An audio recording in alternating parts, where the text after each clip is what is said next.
What's up, everyone? Welcome back to another video here at Red Dirt Reptiles. For those of you who don't know who I am, better go watch some of my old videos. And for those of y'all joining us back, let's get right into it. What's going on? Welcome back. Look, how do I judge if my sulcata is aggressive?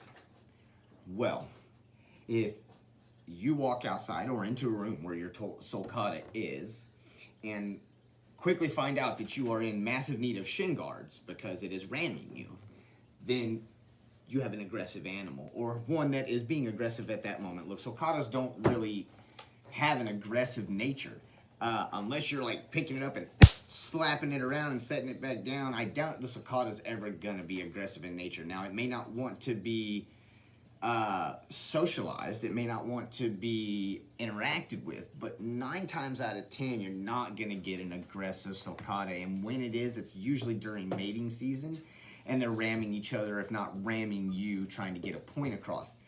However, 9 times out of 10 you're going to have a nice sweet sulcata if you're constantly working with it. And if you're not, usually, I'll say this, usually when you walk out and go to touch your sulcata, you're going to watch it go and suck up into its shell, and then it just sits there scared shitless because, you know, it's more scared of you than you are of it. So having an aggressive animal is really not going to be a big deal with these guys. You know, how would you know the difference between a feeding response and a aggressive response? There really is no difference. I mean, they're herbivores, so you're not getting that carnivorous attitude of aggression with this animal. I mean, the most I've seen out of my sulcata and most other sulcatas on a normal basis, again, not during breeding times or seasonal changes that can affect their attitudes, but 9 times out of 10, it's usually I set food down and here they come because they know it's feeding time. And that's the feeding response. Or when I come up, when I come out or I come in, I say hello, it runs out and just stops and looks at you. It wants some attention, like a dog, you know. Again, I have been rammed. I've covered this in one of my videos. They have horn hooks right here underneath their faces, or necks, sorry.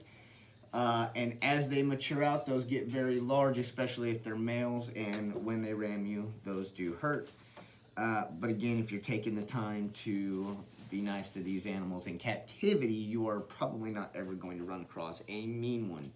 In the wild, being defensive may run at you or charge you if you are being a nuisance. Again, 9 times out of 10, they're going to walk the other way because they just don't generally have that aggressive attitude. So as far as these go, again, one of the best animals to have as a pet because you're not really ever having to worry about a super aggressive animal, and they take a beating. They're tortoises. They're built to take a beating. So remember that. Don't give them a beating, but remember that.